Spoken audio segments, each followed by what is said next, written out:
چند سردار جو تھے نا، یہ حضرت عمر کے سامنے بیٹھے تھے، اکرمہ بن ابی جہل۔ تو اصحاب صفہ آئے تو حضرت عمر نے کہا بھائی ذرا آپ پیچھے ہو جاؤ، ان کو آگے بٹھا لیا۔ سلمان، بلال، پھر مقداد آئے، صہیب آئے، حضرت عمر نے کہا ذرا پیچھے ہو جاؤ، ان کو آگے بٹھا لیا۔ پھر دوسرے آئے، آپ نے کہا تم ذرا پیچھے ہو جاؤ۔ ایسا کرتے کرتے سرداروں کو جوتیوں پہ بٹھا دیا اور غریب غلام آگے بٹھا دیے۔ جب مجلس ختم ہوئی تو حضرت ابو سفیان کہنے لگے آج عمر نے ہمارے ساتھ کیا کیا؟ تو حارث بن ہشام، سہیل بن عمر کہنے لگے کیا کیا؟ کہ دیکھو سرداروں کو جوتیوں پہ بٹھا دیا اور غریبوں کو سامنے بٹھا دیا۔ تو اس پر سہیل بن عمر نے کہا اس میں عمر کا قصور نہیں، ہمارا قصور، ہم نے اسلام لانے میں دیر کی، ہم پیچھے رہ گئے، انہوں نے پہل کی، وہ آگے نکل گئے۔ تو اب ایک دم، حالانکہ یہ بالکل فتح مکہ پہ ایمان لائیں، ان کو نبی کی صحبت کے چند دن ملے ہیں، لیکن ایک ماحول بنا ہوا تھا، اس ماحول کو میں بتا رہا ہوں۔ یہ آپس میں کہنے لگے چلو دنیا کی تو خیر ہے، پیچھے رہ گئے، اگر آخرت میں پیچھے رہ گئے پھر کیا ہوگا؟ اس خیال کا آنا تھا کہ چاروں آگے حضرت عمر کے پاس کہ عمر تم نے ہمیں سامنے سے اٹھا کے جوتیوں پہ بٹھایا، ٹھیک ہے ہم حقدار ہیں، لیکن ہمیں پریشانی یہ ہے کہ ہم چاہتے ہیں کہ آخرت میں تمہارے برابر ہو جائیں، ساتھ ہو جائیں، آگے تو جا نہیں سکتے، پیچھے نہ رہ جائیں، کوئی راستہ ہے؟ تو حضرت عمر نے فرمایا ان لوگوں نے اللہ کے نام پہ اپنی قربانیاں پیش کی، تم اللہ کے نام پہ اپنی جان پیش کرو، مال پیش کرو، تو تم بھی ان کے ساتھ ہو جاؤ۔ تو یہ کہنے لگے جی بالکل ٹھیک۔ تو یہ سارے قریش کے سردار مکے آئے اور مکے سے بمع خاندانوں کے انہوں نے ہجرت کی، 400 بڑے سردار انہوں نے مکہ چھوڑا۔ جب یہ مکے سے نکلے تو سارا مکہ رو رو کے برا حال کر رہا تھا۔ تو حارث بن ہشام رضی اللہ تعالیٰ عنہ، یہ ابو جہل کے بھائی ہیں، ابو جہل کے بھائی ہیں، حکم بن ہشام اس کے یہ بھائی ہیں حارث، یہ کھڑے ہو کر انہوں نے چھوٹی سی تقریر کی، فرمایا کہ دیکھو میرے بھائیوں، اللہ کے نبی نے دعوت دی، ہم پیچھے رہ گئے، ہمارے غلام آگے چلے گئے، اور اتنا آگے گئے ہیں کہ اگر یہ مکے کے پہاڑ سونا بن جائیں اور میں سارے خرچ کر دوں تو ان کے ایک دن کا اجر میں نہیں پا سکتا۔ میں چاہتا ہوں کہ ہم اپنی جانوں کا نذرانہ پیش کر کے ہم ان کے ساتھ ہو جائیں۔ یہ قافلہ جب ملک شام پہنچا تو یرموک کی جنگ سر پہ آ چکی تھی۔ یرموک کی جنگ میں رومن امپائر ٹوٹی اور اس کا فیصلہ ہوا اور ان کو شکست ہوئی۔ اس میں 3 لاکھ کا لشکر تھا رومن امپائر کا، اور صحابہ کا لشکر تھا 30,000، تو 10 گنا بڑا لشکر تھا۔ تو 9 دن یہ جنگ چلتی رہی کہ یہ لوگ وہاں پہنچے۔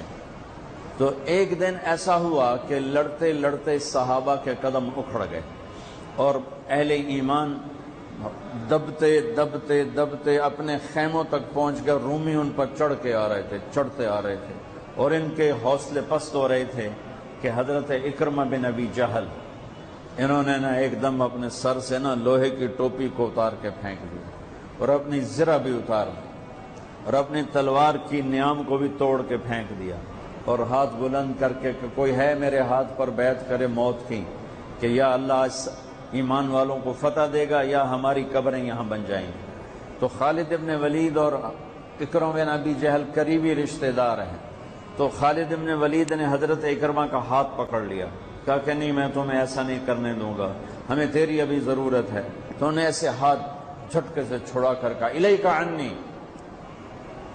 الیک عنی کا ویسے ترجمہ تو ہے دفع ہو جا، الیک عنی دفع ہو جا۔ وہ آپس میں رشتہ دار بھی ہیں، صحابہ بھی ہیں، یہ کہہ سکتے ہیں، تو میں صرف ان کی لفظ کا ترجمہ کر رہا ہوں، الیک عنی دفع ہو جا، خالد پیچھے ہٹ جا، با ادب ترجمہ خالد پیچھے ہٹ جا۔ کہ کیوں؟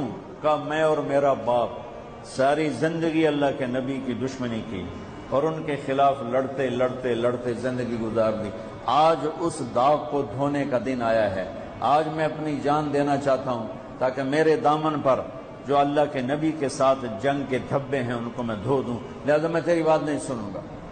تو ان کے بیٹے عامر بن اکرمہ نے آگے بڑھ کے بیعت کی، زرار بن افزر نے، عبد الرحمن بن ابو بکر نے، عبداللہ بن عمر نے، ابو سفیان نے، حارث بن ہشام نے، سہیل بن عمر نے، ان بڑے بڑے قریشی سرداروں نے، انہوں نے حضرت اکرمہ کے ہاتھ پر بیعت کی اور سب نے اپنی تلواروں کو توڑ دیا، نیاموں کو توڑ دیا، زریں اتار دی، لوہے کی ٹوپیاں اتار دیں اور اللہ اکبر کہہ کر جو گھسے ہیں 400 آدمیوں نے 3 لاکھ کا منہ پھیر دیا اور ان کو ہٹاتے ہٹاتے ہٹاتے ان کے خیموں تک لے گئے، لیکن اس سفر میں ان 400 میں چند ہی بچے، باقی سب شہید ہو گئے۔ اور جب رومیوں کے قدم اکھڑ گئے تو حضرت خالد ابن ولید بھاگے، گھوڑے کو دوڑایا اور پیچھے کی طرف آئے کہ وہ دیکھ رہے تھے کہ اکرمہ بھی گر رہا ہے، عمر بھی گر رہا ہے اور فلاں بھی گر رہا ہے، فلاں بھی گر رہا ہے۔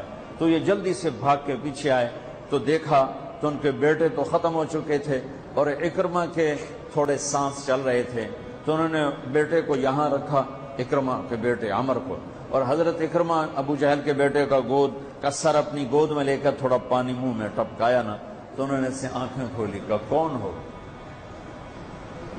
کہا میں خالد ہوں۔ کہا لمن الدبرہ، کیا فیصلہ ہوا؟ تو خالد نے کہا مبارک ہو، اللہ نے ایمان والوں کو فتح دی۔ کہا اچھا، عمر کو کہہ دینا جو تم نے کہا تھا وہ ہم نے کر دیا۔ آئے ہائے، اور ساتھ ہی جان نکل گئی۔ تو خالد ابن ولید کے ایک دم آنکھوں میں آنسو آئے اور انہوں نے غصے سے کہا کلا زعم ابن الحنتمۃ اللہ نستشہد۔ عرب جب کسی کو پیار سے بلاتے تھے تو باپ کے نام سے، یا ابن عمر، اے عمر کے بیٹے، یا ابن الخطاب، اے خطاب کے بیٹے، عزت محبت سے بلانے کے لیے باپ کا نام آتا تھا، اور غصے میں بلانا ہوتا تھا تو ماں کے نام سے، یا ابن سمیہ، یا ابن الحنتمہ۔ یہ ان کی ثقافت تھی کہ غصے میں بلانا ہے تو ماں کے نام کے ساتھ، عزت محبت میں بلانا ہے تو باپ کے نام کے ساتھ۔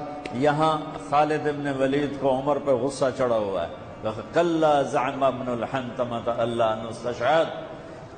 اب خطاب کا بیٹا عمر بن خطاب، یہ نہیں کہا خطاب کا بیٹا، حضرت عمر کی ماں کا نام لے کر کہا کہ اب حنتمہ کا بیٹا یہ نہیں کہہ سکتا کہ ہم نے اللہ کے نام پر اپنی جانوں کا نذرانہ پیش نہیں